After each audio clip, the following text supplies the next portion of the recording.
access to one of the best zoos in Illinois. The zoo is one thing that makes Decatur great. You can see all of your favorite animals. The zoo offers I love classes for this you to zoo. learn about their unique animals. Please come live in Decatur and enjoy the zoo's resources. This message brought to you by Dennis Lab School of Third Graders and our partner, Millikan University. That was cute.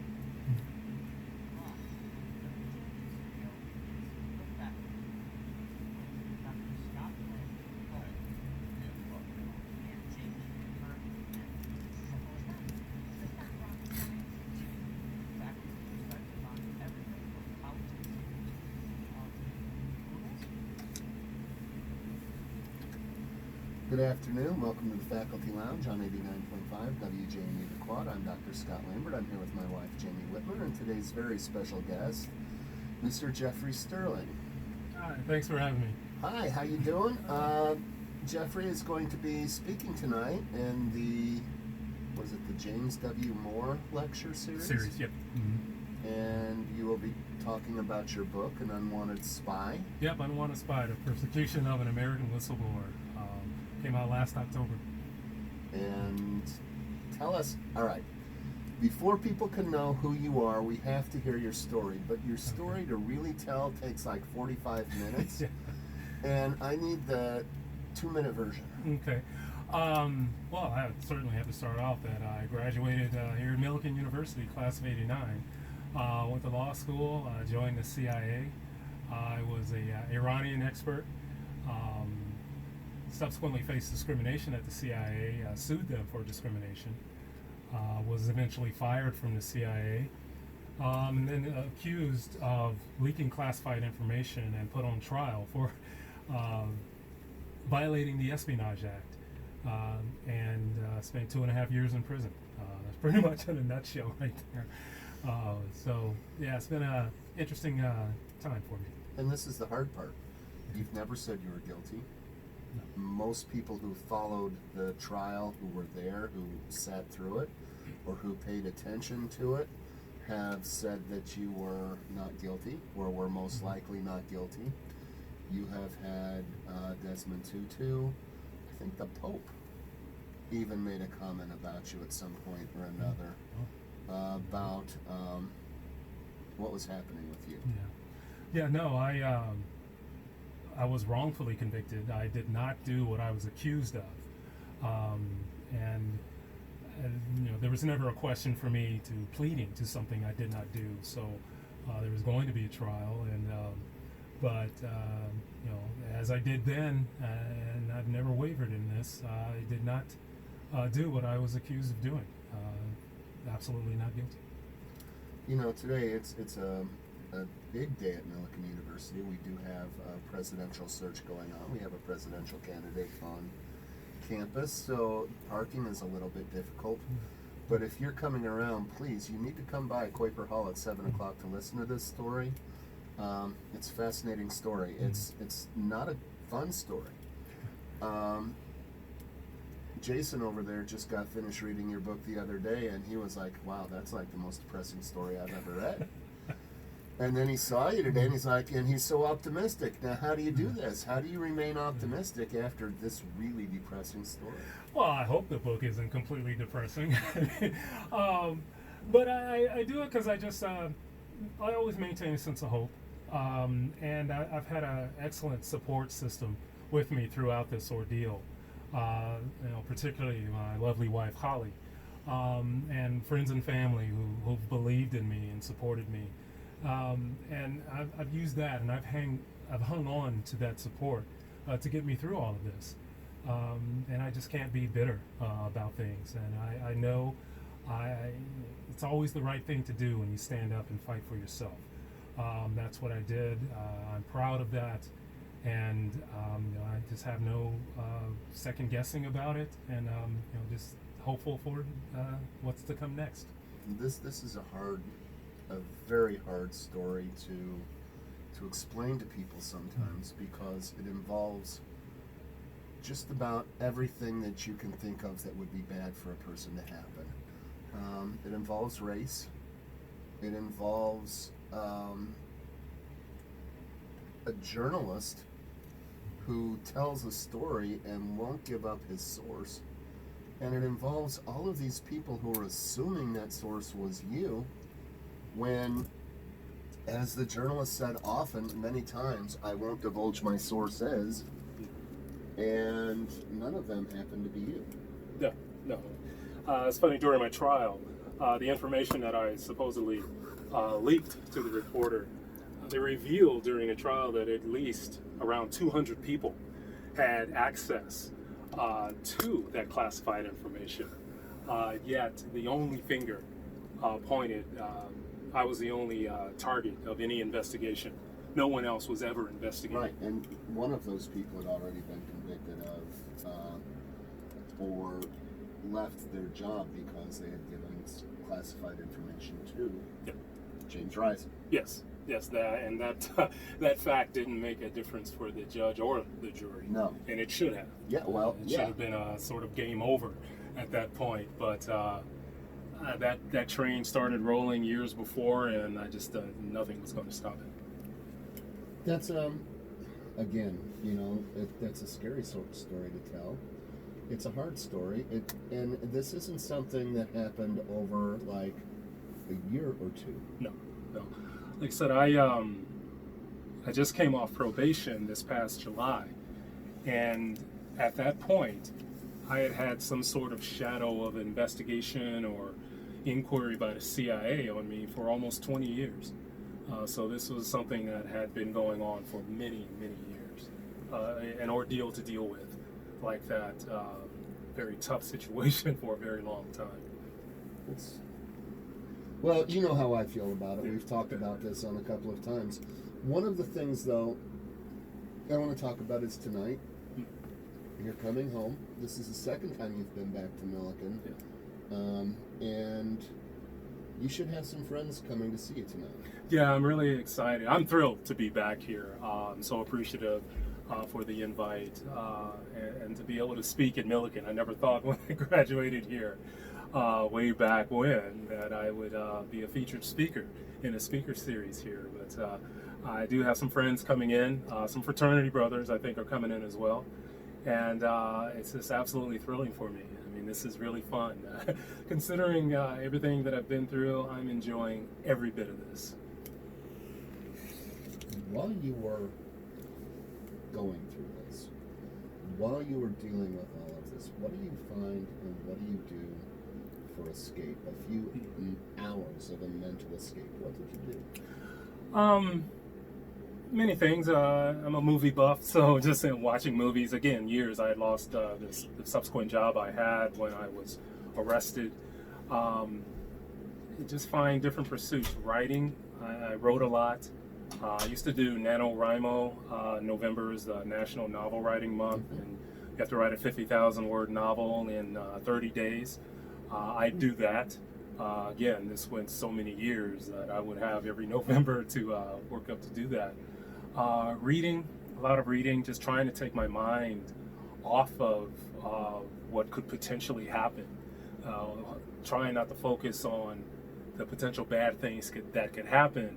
So I would try to put my mind in a happy place, if you will, through reading, writing, movies, spending time with my wife, family, and friends. Just trying to ignore, if you will, and hope for the best with a lot of things. And of course, the worst outcome did happen. But I think having the support I've had and trying to also keep my mind focused during that long intervening period also helped me get through all of it. So you seem to me to be an inherently kind of optimistic, positive thinking person. I try. But through all of this, how do you come out on the other side still that way? And as you're going through it, when you're incarcerated and so forth, what did you do every day to try to keep yourself emotionally intact? Especially in prison, what kept me grounded, because there were certainly a lot of lows there, being able to speak with Holly, my wife, every day, even though each call could be no more than 15 minutes. that kept me grounded. That kept me connected to that there was a world out there waiting for me, that there was something beyond this desolation of prison. And then during the days, one thing that I always gravitated to was, of course, in prison, you don't really have much to do other than reading. I read a lot while I was in prison, particularly Shakespeare. That was one of my saving graces there in prison. But coming out the other side of it, I didn't know how I would be or how I felt when I was coming out of prison, especially with all that had happened. But someone had reminded me of the words of Nelson Mandela, and I guess I unknowingly believed in it as well. When he was being released from prison, he said there was a couple of doors he had to get through. There was the inside barrier and then the outside. And he said he knew that once he reached that last door, if he was still bitter, then he would still be in prison, even walking out. I didn't know about that saying before I left prison, but I felt that I wasn't going to be bitter about all of it, because then they would win. If I just threw the towel in and gave up on everything and hated everything, then they would have won. And that's not me. I've always held on to hope. That's what's always had me able to just push through adversity. And then adding that in with the tremendous support that I've had, I think that's allowed me to be positive about things and not be bitter. Bitterness is just going to eat away and destroy me.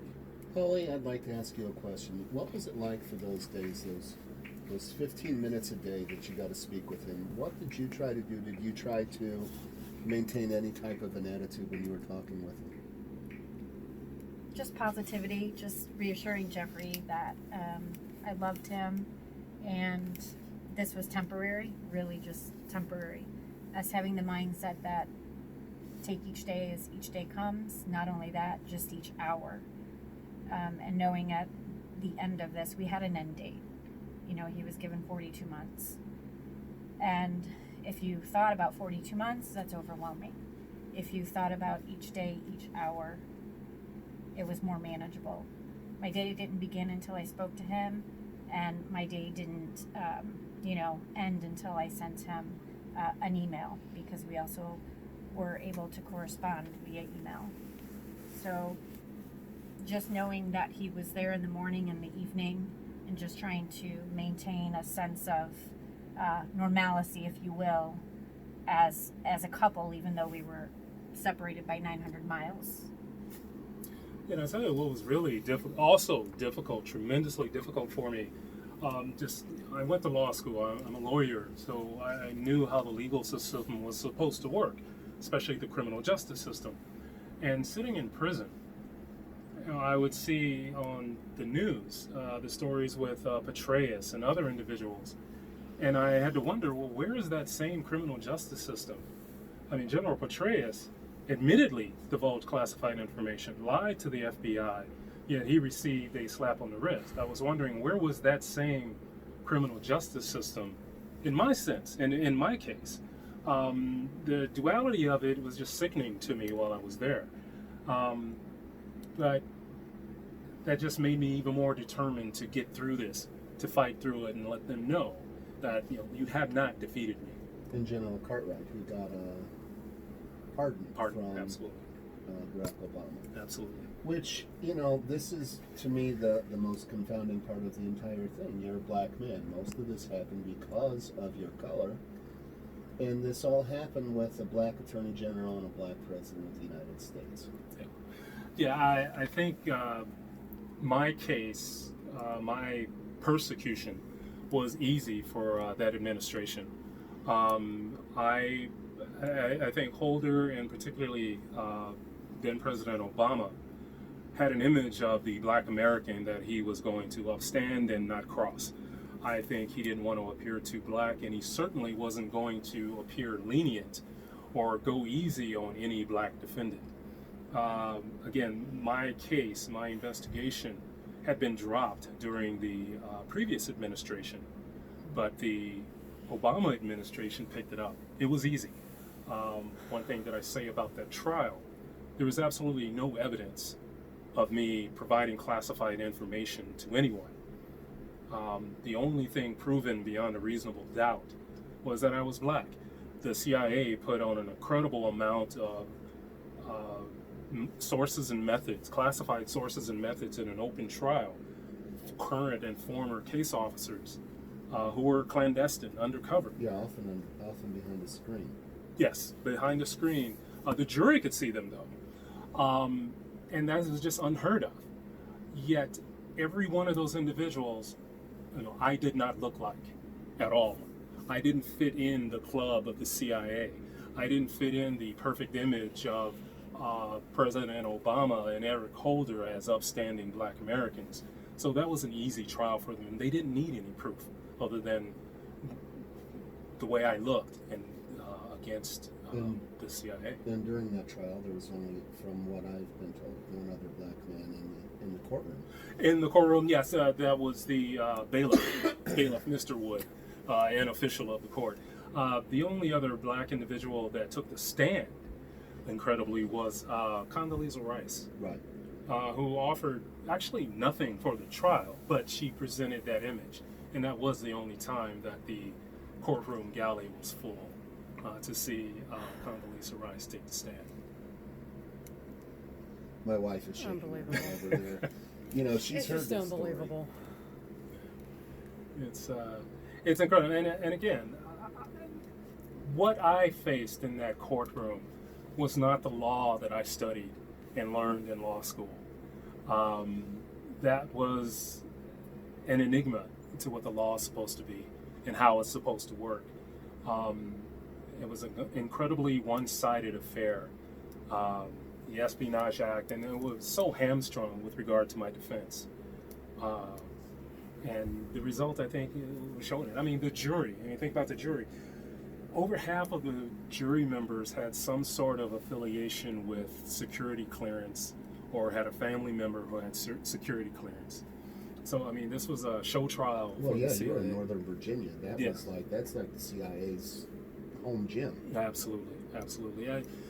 What I was facing with this court and this judge, my discrimination suit had been thrown out, not because I lost, but because it was determined, argued that it would be a threat to national security.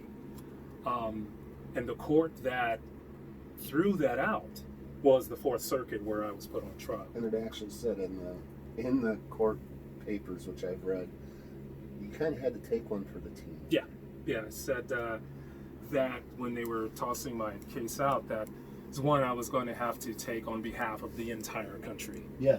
Yeah, and that was a slap in the face as well. Yeah.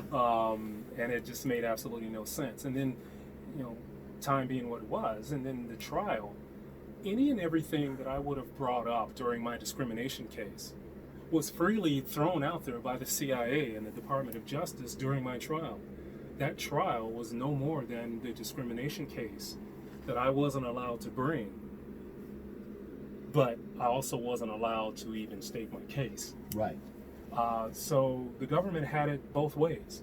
They were able to use national security to stop my trying to fight for myself, but then they used national security as the hammer to wrongfully convict me. So now you've been scapegoated by the U.S. government. You are basically the poster child for what happens if you screw up in any way by telling someone anything, even if you didn't do it. Yeah, and also what they didn't like to discuss during the trial, one thing they pointed out, the prosecution pointed out in the trial, that every step of the way during my career, I did what was permitted.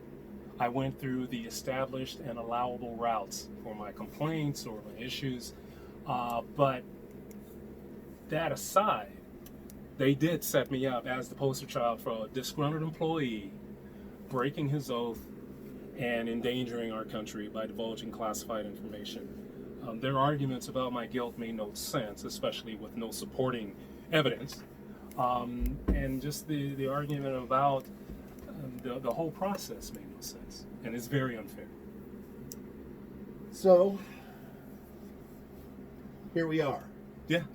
But you know what? This is the thing that I keep coming back to. Here we are. You're here. Absolutely. You're talking about a book. You've made it through. You've come through all of this. You don't have to wake up every single morning with an idea of whether someone's going to come knocking on your door. You still have a lot of obstacles. What are you going to do to find a job? You are a convicted felon. Yep. But you also have some options now. Yeah, the book has been wonderful. I'm hoping that will maybe open some doors, help me make some contacts. But it is tough having to check that box. For me, living in the Midwest, it's kind of a hard sell anyway, having CIA on your resume and the background that I've had. But now I have to check that box. I've had instances where I've applied for jobs in the morning and got the rejection notice that afternoon, early afternoon, that same day. But I keep trying, and that's all I can do, and keep going forward, because the opportunity is going to happen. I'm going to find that next step for me in life and that next career. I remember before the trial, you had finally got a job with a company, it appeared. You passed the first couple of obstacles. They had went so far as to hire you. And then they did one last background check and it pops up and they send you home. Yeah, that was a hard day. I was accepted. I went through orientation. And the last day of orientation, they pulled me out of class and said, we have to let you go.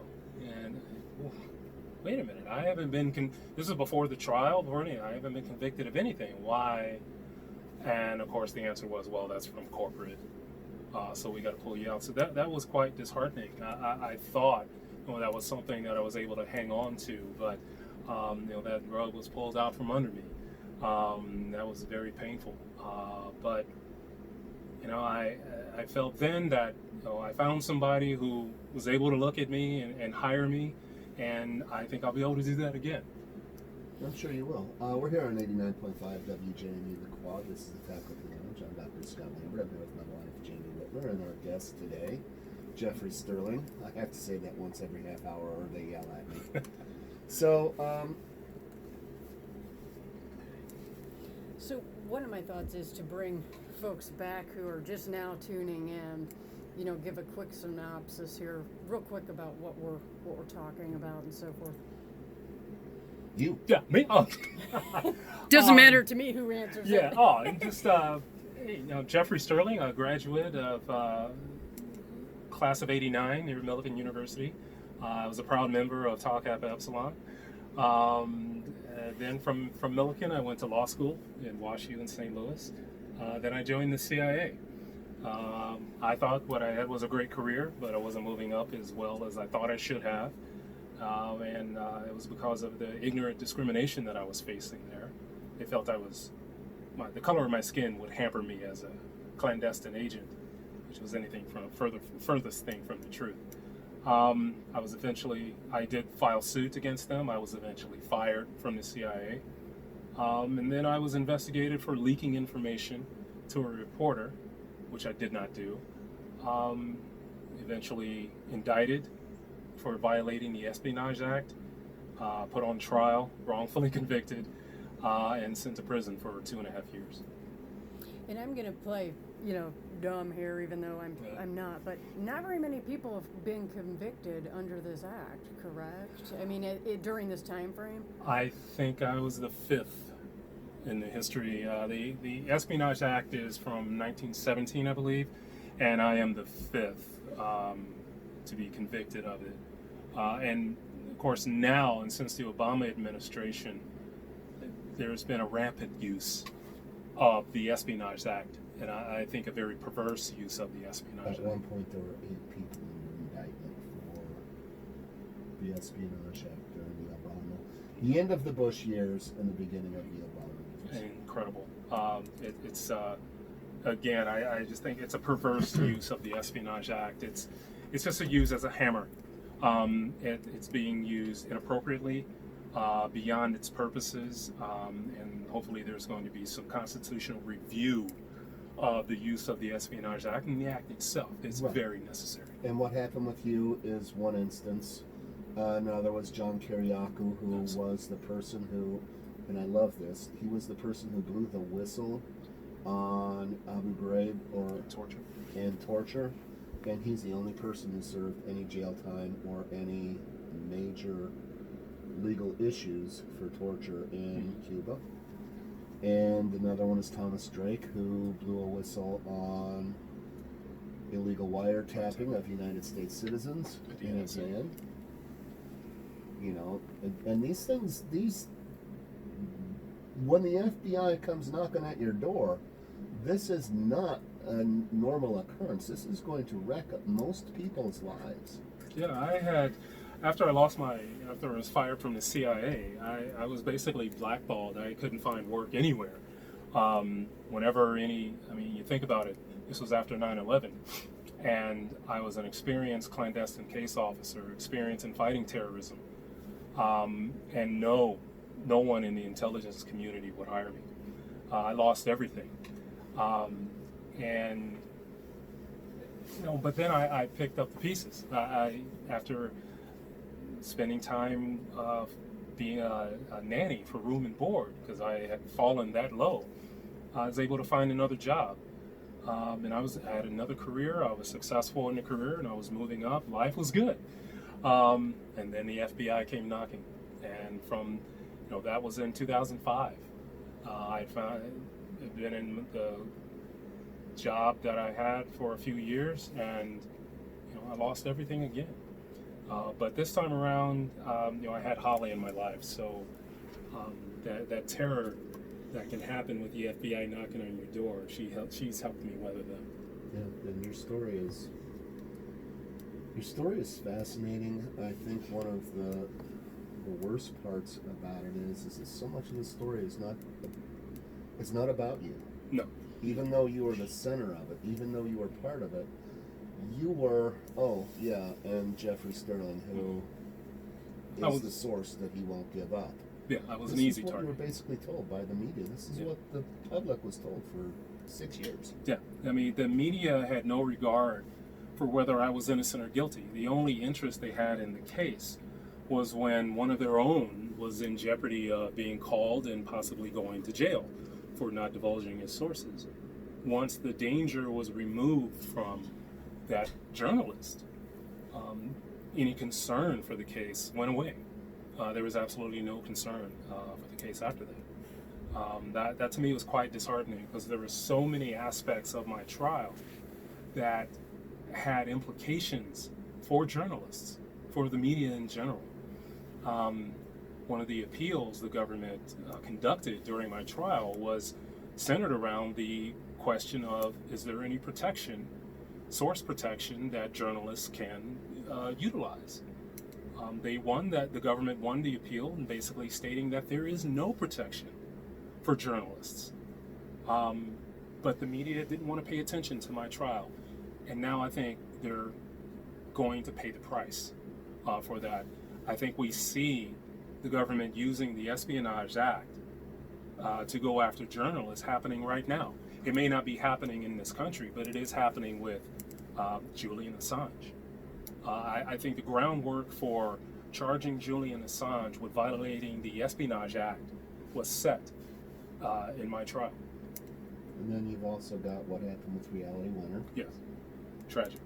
For those of you that don't know, and most of you won't, because it's another story that's been left out of the media, but Reality Winner is the person who was charged and accused of leaking information from President Trump's White House to a reporter from The Intercept, and The Intercept kind of gave her up pretty quickly. Yep. And she's currently in jail. I can't remember for how long. 5 years. She pled 5 to years. 5 years. And that's one of those horrible stories. And then you also have the whistleblower for the White House, whom President Trump has mentioned this person's name on multiple occasions. And the media aren't saying the whistleblower's name, but most people, if you want to look at it, you can find it. Some outlets did mention his name, and that's a lot of the point with me, the aspect of whistleblowing.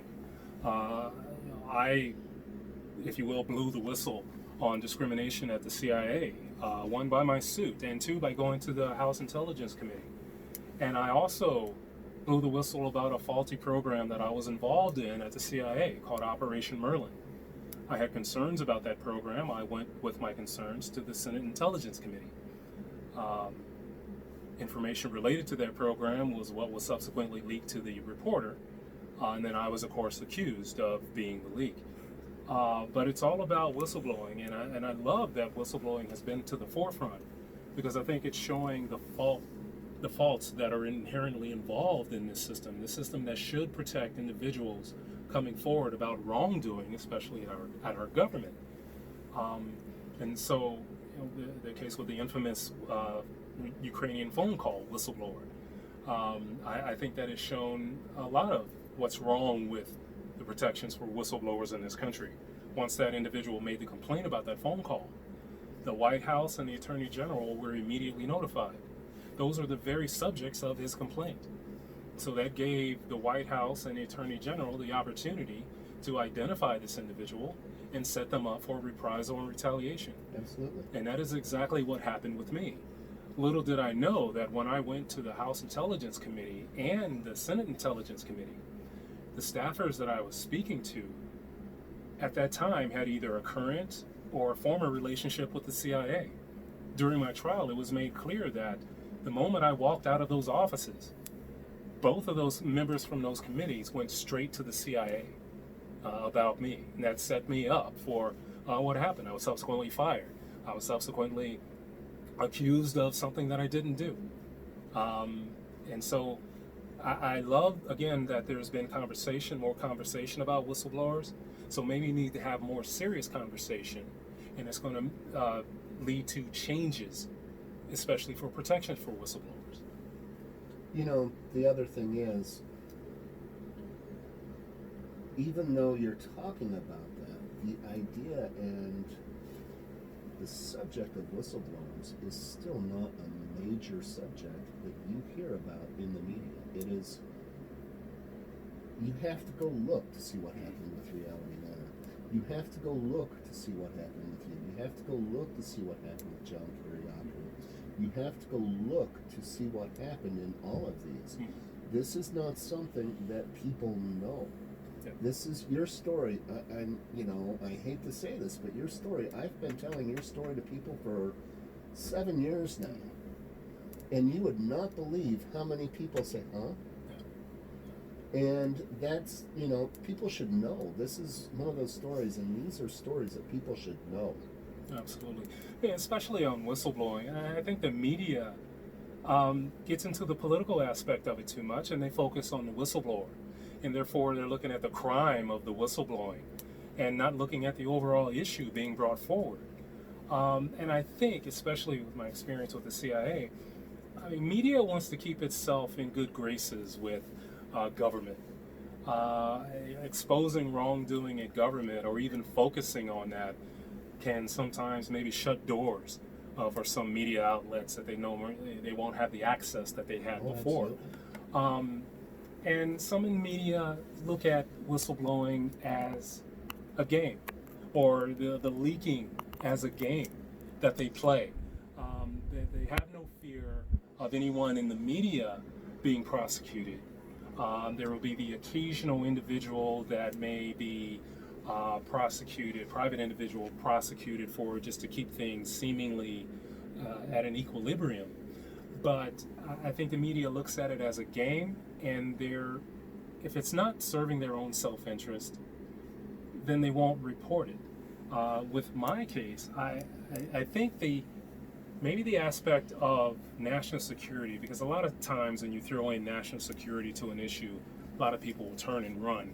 I think the media will always tread lightly in such areas, because if they feel like they may tick off someone in the intelligence community or one of the administrations, then they feel like they may lose access. So they're going to play nice. And I think focusing on whistleblowers who are talking about wrongdoing at the government is not something that the media focuses on. I think to their detriment.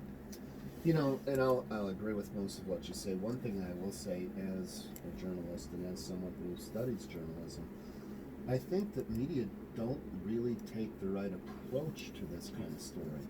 And it's something that the media often have a problem with, because a story like yours, it isn't about the whistleblower, it's about the policy and what you are actually blowing the whistle on. Yes, And I think they get lost on that. They get stuck on the whistleblower and the sexiness, the idea of somebody blowing the whistle, instead of looking at the actual policy that is out there that the whistleblower is actually blowing the whistle on.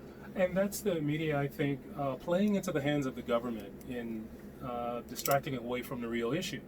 I mean, focus on the whistleblower. The Ukrainian phone call whistleblower, there was such a call for, I identify the whistleblower. That's putting the focus on the individual and not the issue. Thankfully, many in the media refused to do that. But you saw how the president and many in Congress were, adamant, identify this whistleblower. I mean, well, what difference would that have made? And the only reason to identify a whistleblower is to open that individual up for reprisal and retaliation. Yeah.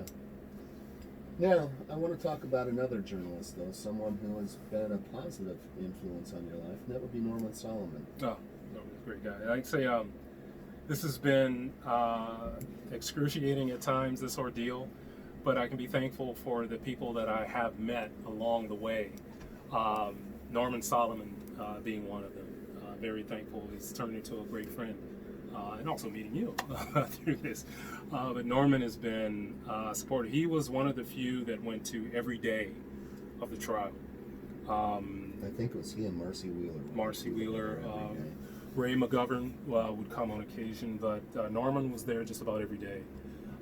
He could see what was going on, the insanity of it. And we did develop a friendship. He actually helped produce a small documentary that was done about me that was produced just before I was sentenced. And he's been very supportive. He was supportive of me while I was in prison. He actually came to visit a couple times. And he's been a great friend. And I've been on one of my speaking tours in Berkeley. I shared a forum with Norman and Daniel Ellsberg. Again, that's one of the bright, shining spots for me through all of this is meeting Norman. Now, that's another part. You're a part of history now. You are a part of American history. Yeah. When people mention the name Daniel Ellsberg, the Pentagon Papers, if they follow that line down, it comes to Jeffrey Sterling. Yeah. How do you look at that? What do you think your legacy will be from this? I would hope that people look at me and what I've gone through and see that, I was someone who stood for something, and that I stood up and fought for myself and didn't bow to pressure. I didn't cave. I stood for what I knew was right. I did the right thing, and I fought for myself. And, because at the end of the day, it is you who you look at in the mirror.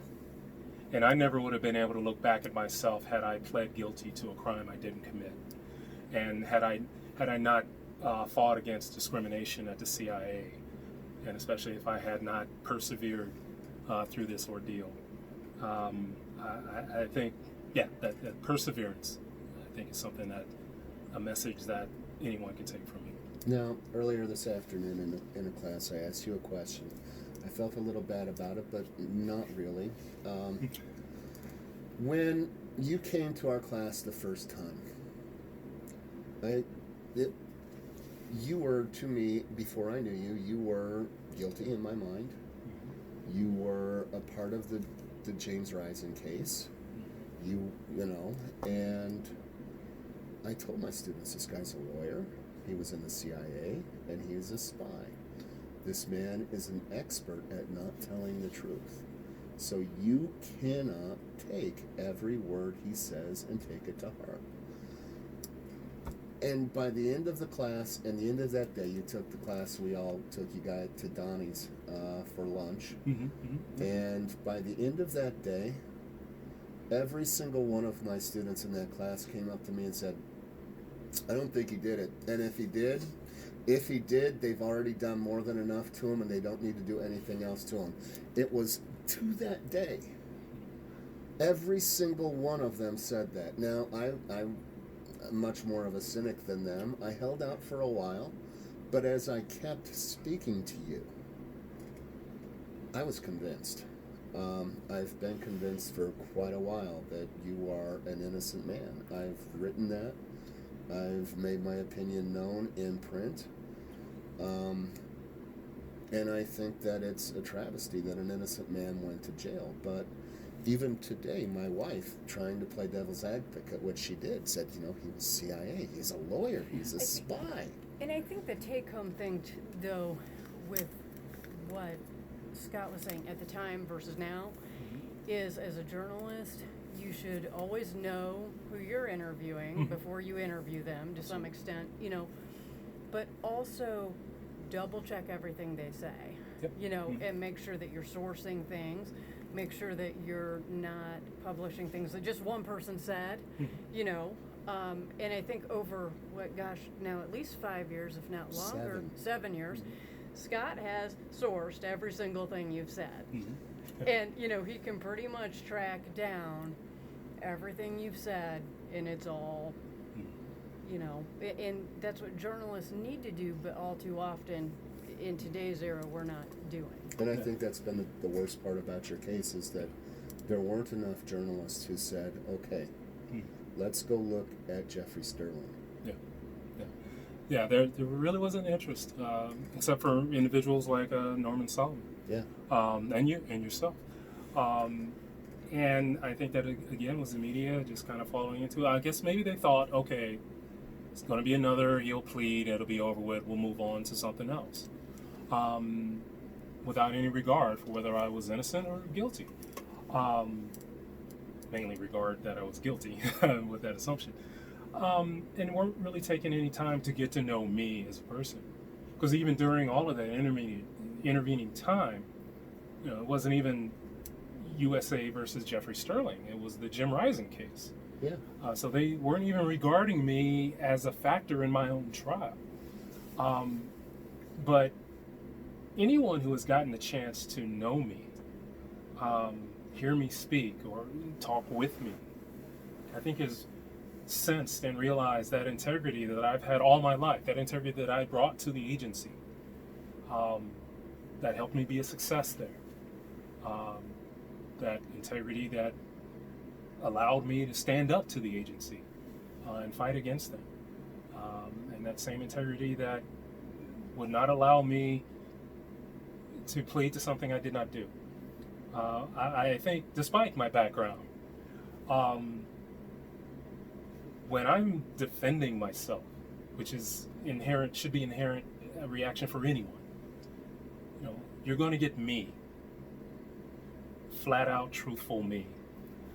That's me being true to myself, being true to my integrity. And anyone who has gotten to know me like you then can just kind of look beyond the smoke and see the truth of it. That's the way I've been, and that's the way I'm always going to be that way. So that stubbornness has kind of led you to a rough 20 years, though. Yeah. I call it my Southeast Missouri pig-headedness. I just don't. I've never been able to just sit back and allow anyone to mistreat me for whatever reason. And always, it was instilled with me with my mother growing up. You stand up for yourself. You fight for yourself. I had so many people along the way say, that old saying, you choose your battles. And my response to that was, if fighting for yourself isn't a battle that you choose, then you won't choose any battle, ever. So I haven't sat back and regretted anything that I've done, because I have no regrets. I know I wouldn't have done anything differently, because that's who I am. And so, yeah, it's been a rough time. I've had some horrible experiences, but I've stayed true to me and myself. Another thing you're going to be interested in, and you've talked about maybe going to work and trying to help as an advocate against or for, is prison reform. Absolutely. You had quite a rough time while you were in prison. Yeah, prison was, well, first off, for me, growing up, I saw so many people in trouble with the law headed to prison. It seemed like a badge of honor, but I was determined not to have that. And that was a nightmare for me. And then I was living that nightmare, waking up in prison every day. The nightmare that it just wouldn't end. But being there, I just saw how utterly ridiculous, pointless, insane the whole prison idea is. I'm not saying get rid of prisons, but there definitely needs to be reform. I had health issues at prison. It took the intervention of my wife and a U.S. senator to inquire so I could receive health care in prison. You have a right to health care in prison. That should not be the case. The treatment of individuals in prison. I mean, one thing I found out with prison is that the only thing prison teaches you is how to be in prison. There is no, quote, correction. It's just a warehouse for human beings to get rid of for a while and really do nothing to help them back into society. There needs to be so many reforms, and I'm going to hopefully be very enthusiastic to throw my voice in support of prison reform. So tell me about the healthcare, issue. I mean, without going into too many personal details, but what did you have to do to fight to get, healthcare in prison? I mean, that sounds insane. Yeah. When I was there, I had previously had issues with my heart. And of course, that was in all my medical records and forwarded to the prison. I had a heart episode while I was there. Lightheaded. I felt like I was having a heart attack. It took almost insistence for them just to take my pulse. They, of course, weren't believing me, but they had to believe the machine saying that my pulse was way off the charts and that I was exhibiting issues. But their response to me was, go drink some water, and sent me back.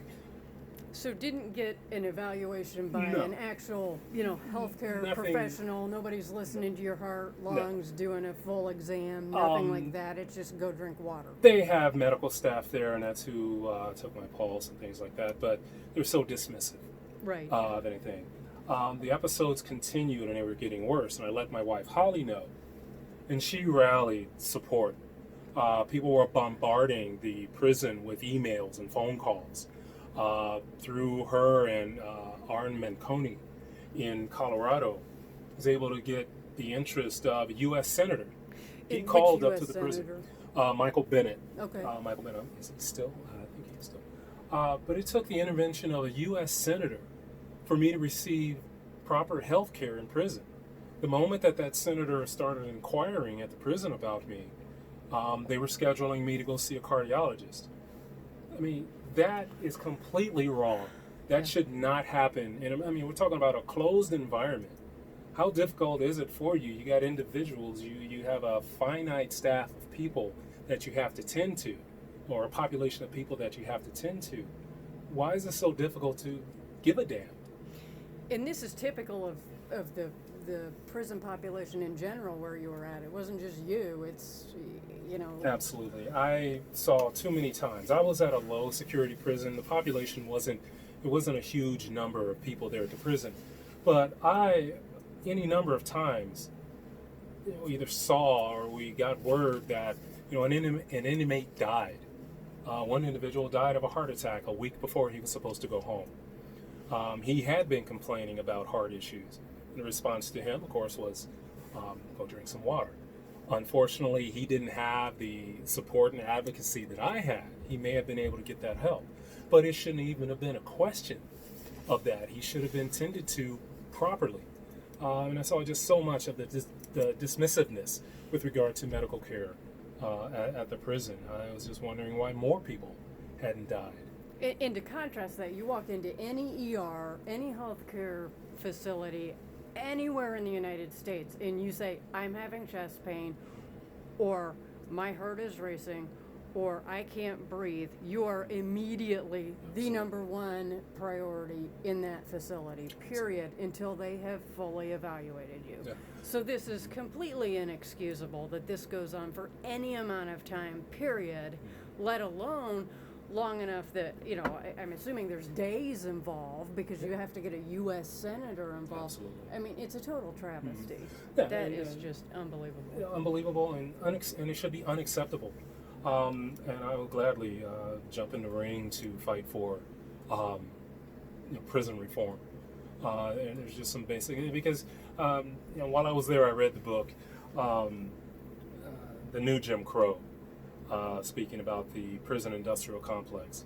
I think that cycle of just having it as a warehouse for bodies needs to change.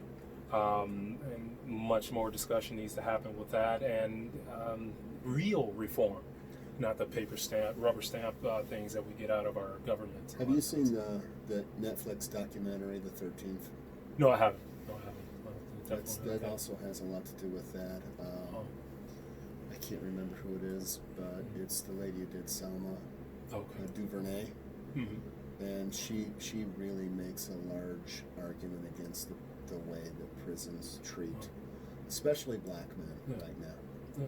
I mean, and it all kind of boils down to one thing that I've really been fighting for is accountability. The prisons, you're accountable for these people's lives. Yes, they've been removed from society. You're accountable for their lives. You don't just hold the gun and make sure they don't get out. I mean, there's some responsibility there. And I think there's also an aspect that I've been talking about, accountability for the intelligence community, the CIA. I mean, the CIA is an organization that is necessary. I am not advocating for anyone to get rid of the CIA or anything like that, but I think it does need to be accountable. It needs to be representative of the country that it is there to protect. So there's just that aspect of accountability. I mean, stand up for what you say you stand for, and be accountable to. It almost sounds like, from what you're describing, that the care you got in prison wasn't just that prison's the punishment. I was involved with a conversation once. Two people were arguing over, one person was saying we're too easy on prisoners, and the other person's like, no. And this goes back and forth, and the one side of the argument finally said, no, the punishment is going to prison. That is the punishment. The punishment is not lack of food, lack of clothing, lack of shelter, lack of health care. The punishment is you're segregated from society in this one place and you're not leaving for this period of time. It's not to treat you. Part of the punishment isn't lack of or taking away basic survival needs. The punishment is where you're at, and that's where it ends. Absolutely. I mean, I love my country. I was so proud to be able to serve this country. Being sent to prison felt like my country had kicked me out. I was no longer in the United States. I was persona non grata. That is a tremendous punishment, removed from family and friends. The regulations say you should only be taken out, 500 miles from your home. Well, they sent me 900 miles away from my home. Of course they did. Just not having the basic things in life. Just privacy, if you will, just being secure in who you are, and that you're not worried about some guard taking offense at you because he's having a bad day, or getting beat up or anything while you're in prison. We're being worried about healthcare. Yes, healthcare is an issue in this country, but this is run by our government. And they say in their own regulations of adequate health care to be provided. Well, adhere to your own regulations. Mm-hmm. And let's put more meaning into prison than just some place to throw people away and to have them continually being punished by overzealous guards or an uncaring warden or something like that. I mean, when I was there in the prison, the water went off. And they were doing some plumbing work, but they made no backup plan. Well, of course, the worst happened. So the water was off for 2 days. So we had no water. They didn't even make provision for bottled water for us at all. So individuals they didn't even have like porta potties out for us. So individuals were going in the sinks. They were using the toilets, but they couldn't be flushed. So we were living in a cesspool for a couple of days.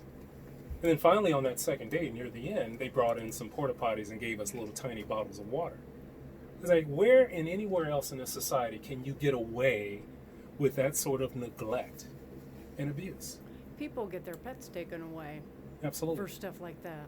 They should. You know, and they should, but Yeah. And you know, in prison being what it is, so we couldn't leave our dorms where we were in. So I would have to sleep with a towel over my mouth, or just be there with a towel over my mouth because we were living in an outhouse. These people were just going wherever they could. They couldn't hold it anymore, and they weren't given any provisions to do anything else. And that's prison, not the glorified things that you see on TV, even with the violence of it, or not. Look at just the basic indecency of it. That's Stripping prison. away of human dignity. Absolutely. I mean, I was a number to them. I was probably treated a little differently. I don't think the prison knew how to deal with me. I don't think inmates knew how to deal with me. I came in. I had a professional career, degrees, lawyer, CIA. I think I was a curiosity to them. So there was a level of respect that I did have there, other than the occasional incidents with overzealous guards. But the whole system, I was the anathema of that. Generally, though, you are being stripped away of your humanity. I mean, guards would gladly say, "Oh, you have no more civil rights here when you're in prison." I would gladly stand up and say, "That's absolutely wrong." But that's the viewpoint of prison. We're going to continue upon it. You don't deserve to be a U.S. citizen anymore. That's not what prison is. It's not what it's supposed to be. But that's what the attitude of it is, and that does need to change. We need more exposés about what goes on in prisons. Why, it's like a revolving door, the recidivism. Prison isn't stopping anyone from coming back. They're not assisting in getting back into society. They're just keeping you away for a little bit, whatever time you got. And then the system after that, when you're out of prison, probation, I mean, that was a nightmare for me as well. I had to go to a halfway house. Yeah. I felt safer in the prison than I did at the halfway house. And there, I was, again, confusion for them. They didn't know what to do with me. They said, well, you have to find a job. One, it's like, why am I even here? I could go to home confinement. But they had to check all the boxes. And contracts, so they make their money out of the number of people that they have. They were ready so many times to punish me because I wasn't finding work. It's like, well, you tell me where a former CIA officer, lawyer, convicted felon can find work anywhere. They would send me to job fairs. And these would be for waiters, truck drivers, and things like, well, I don't have that background. I would bring a resume. Like, oh, hey, do you have any positions that I could fit? I'd get that quiet, that nice smile, and we'll get back to you sort of thing. I knew that. I never heard from any of them. I was not what they were there to hire. But the system expects that, treats you that way, and has no provision for anything different. I mean, and it just makes that, my experience with this criminal justice system. And of course, I knew about it. I went to law school as a lawyer. But the practice of it is so skewed and so wrong that maybe it takes someone who's had the experience like me to point these things out. So, for the average inmate, you know, and for someone who does not have any education, maybe is a second generation type inmate, things like that. What did you see happening to prepare these folks for reentry? Was it like nothing? Pretty much nothing. When I was there, So there's no way really for them to serve time, re-enter into society, and flourish, or at least not stay really. above. Not stay really. afloat. I was a tutor there. I helped individuals get their GED, and that was such a challenge because there were things there they called computers that they would use to take the tests on, but that system was routinely down. So I'm helping someone study. They're getting ready for the test. They have to wait. But outside of GED, there was just absolutely nothing else to help prepare anyone to go back into society. There's these classes that they would take, victim impact class, and basically it was just individuals up talking about the things that they did. So there was this other people taking a class are basically comparing what they did to what they're seeing on the screen and things like that. And it's like there was no real assistance. Is this basically saying you're a bad person, that's why you're here, and we're going to treat you that way? We don't care what you do after here. You're probably going to come back. And again, that's why I say prison does nothing but teaches you how to be in prison. And it's such an opportunity to help individuals back into society. And then, these supposed halfway houses, that's nothing more than the prison in a different location. They don't really assist. They're there to punish. And I saw so many times, even with the halfway house, they're just looking for any one thing to punish someone and send them back. What was shocking for me was, again, it's like the prison mentality. So many times I saw, because you always know if there's somebody new coming in, and because they're carrying their clothes, shoes, and things like that. So many times I would hear, "Hey, welcome back," and that just really shocked me. One, they're just so welcoming of them coming back. One, the person's coming back. You're like, got into it with the probation officer and they just sent me back. Or you did some minor thing, completely unrelated, but sentence being what it is and attitudes of the system as it is, throw them right back in prison. Individual had a job, but ran afoul of the probation officer for some minor incident, and is thrown right back in prison. Lost their job, and they're thrown right back in prison. So how is that helping? It's just this constant feeling of we have to punish you. That does not make for a effective prison system. Mm-hmm. Yeah. I once had a patient tell me they had served time, now they're not serving time anymore, and frankly they couldn't survive. So it was like easier almost to commit another crime so that they could go back. And not that being in prison was a cakewalk or anything like that, but literally they didn't have a home, they were homeless, that type of thing, and it's just kind of a self-perpetuating cycle. Absolutely. I mean, individuals are going to turn loose, like, oh, see ya, no real support. And individuals that are there to support already have their preconceived notions of, I'm dealing with a criminal, I'm dealing with a lowlife. If he doesn't do what I want, then I'm going to punish him again. Or if he doesn't do what I think he should be doing, that sort of thing. So you do have individuals who have been in prison for a long time. I met people who had been in prison more than half their life. That's all they knew. Mm-hmm. And having conversations with them, I even had to wonder, once they leave this facility, how long will it be before they're back into another one? Mm-hmm. But nothing in the prison was like even giving encouragement that, hey, you can, things will be okay for you. You can do this. You nothing like that at all. Wow. Just you're a number.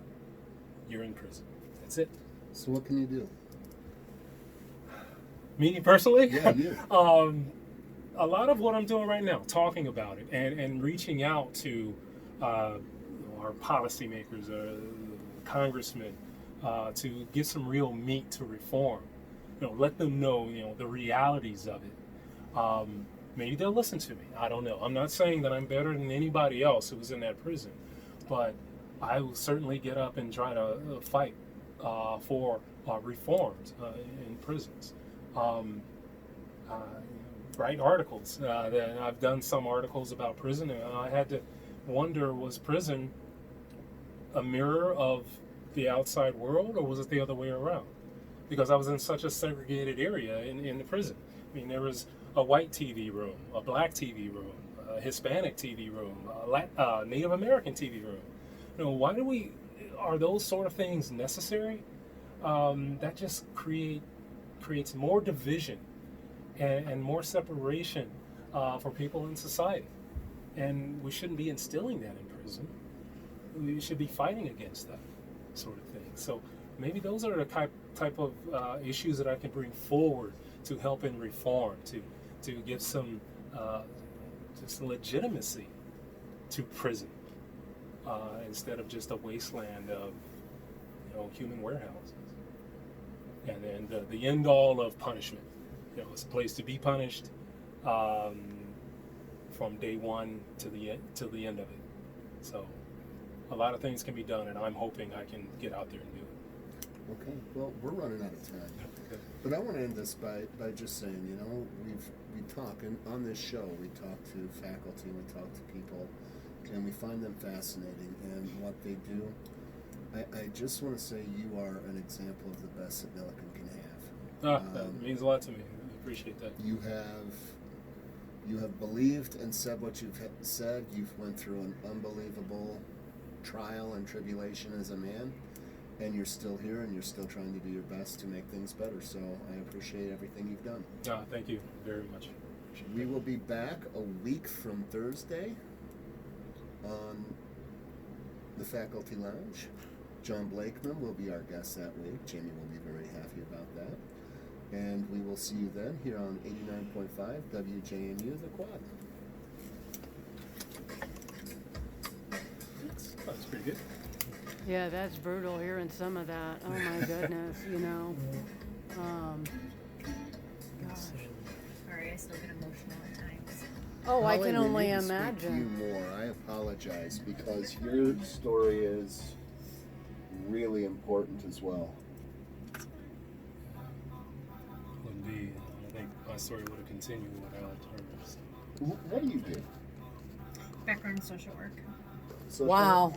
I did foster care case management, and now I work at a hospital, and I assist individuals with medication and insurance, getting medication for people that don't have insurance, or